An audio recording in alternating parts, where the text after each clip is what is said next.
Ebya Lwasa mukomera mbikuleetedde ne Diana Nabatanzi nabyo bibino ate ye Farida Nakazibwe maziga meerere nga tetunneeyongera mbadde nkusaba ompere vidiyo eno ka like esobole okutambula n'amalala gasingako awo togasubwa oli ku Wonderboy UG twebazaako mwe mwenna abasubscribers baffe mwenna namwe mwenna abalikinga vidiyo zaffe nti kyemukola ky'amaanyi nga tetunneerabira basponsa baffe Hajat Kaloddo omusomi w'edduwa agamba go wenna ayina ebizibu eby'enjawulo jangu akumbere edduwa otereere osobola n'omukubirako ku nnamba eri awo wansi ate bo ba Biva Organic Health and Natural Product nga bano basangibwa ku Lubaga Road era nga bakulemberwa Dr. Senjobe Richard nga basangibwa ku kizimbe ekiyitibwa Access Building nga bano bajjanjaba endwadde ez'enjawulo nga bakozesa eddagala ery'obutonde ebiva mu bibala ebyaffe wano eno era bagamba go wenna ayina endwadde ez'enjawulo yitayo ku matabi gaabwe ag'enjawulo oba wakubireko ku nnamba yaabwe ey'essimu katweyongereyo n'amawulire gaffe. Congratulations Desire Luzinda tukwagaliza obufumbo obulungi ne Livingstone. Kino kitegerekeddwako nti Desire Luzinda ne Livingstone babadde badeetinga mu nkukutu naye kati bizuuliddwa oluvannyuma lwa Desire Luzinda okuposting media era nga kigambibwa bano ababiri babadde nga badeetinga emyaka 3 kati naye nga okwanjula kwa Desire Luzinda ye musanyufu nnyo kubanga kwa next week on Wednesday. Ebisingako awo tujja kuba nga tubikuleetera katweyongereyo n'amawulire gaffe.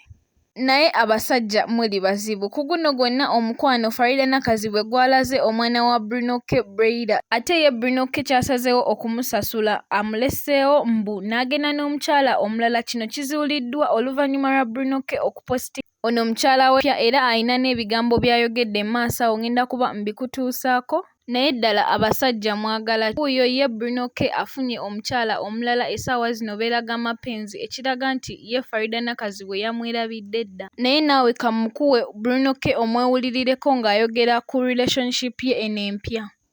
Baddiya tetukyennyonnyolako tubateerayo buteezi abapoloosi b'omugambo ne mupoloota ne mugupoloota we mukoowa ne mwesirikira.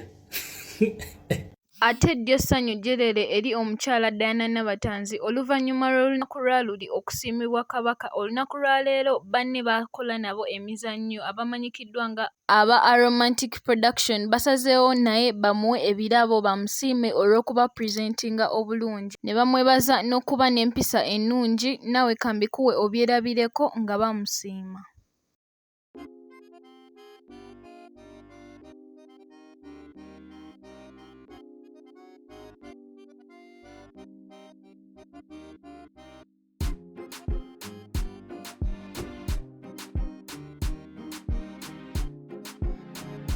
Ebyo nga tubitadde ebbali ate ye omuyimbi Eddie Kenzo avuddeyo ne yeetondera bafans be bonna nti ekintu kye yakola kibi eky'okuba fan naye n'agamba nti ne fan eyita we yalina okukoma okumuyira omwenge ate nga Eddie Kenzo omusiraamu ekyamunyi nnyo n'ava mu mbeera kwe kureactinga we batyo naye agambye bambi mu musonyiwe naawe kambikuwe obyewulireko nga Eddie Kenzo abyogera.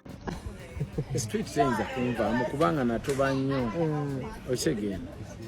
That's my root. That's where I come from, you know. What? Nze nakulira mu mbeera gwe kankulire blood. Ng'omala oggula emmere enjala eyinza okuluma ekintu ekisinga okubeera ekizibu ku street okufuna emmere. Naye ng'omala okunoonya sente yonna gy'ozigye n'ogigula olina kusanga nagamba mpa emmere yo. Olumu n'olwana nnyo twabeerangawo n'oyambala essaati emu okumala omwaka. Olunaku lwe weevuddemu n'oyiya n'otoba n'ogulayo akastishaati ko oba ki olina gye nagajjamu essaati kati ng'olina kwerwanako so nyinamu ka self defense ng'omuntu nyinza okulya kitinga obubi but you have to know where I come from. Sometimes kali kadda njagala ne defending naye nga bambi si kikoba kirungi era mu nsonyi naye nga I don't provoke people I don't provoke people nze ne ku media temuyinza kumpulira nga ndi awo nfiisa abantu ngamba mbu ono tasobola. Ate byo ebya Lwasa bibi nnyo oluvannyuma lwa poliisi okukizuula nti kituufu ye yali mu katambi basazeewo ne bamuyita era wenjogerera essaawa zino ali ku poliisi ali ku biteebi naye ebisingako awo eby'oku poliisi byonna ngenda kuba mbikutuusaako mu vidiyo yaffe eddako mwebalekwe kumira ku Wonderboy UG tubagala nnyo Mukama abatukuumire.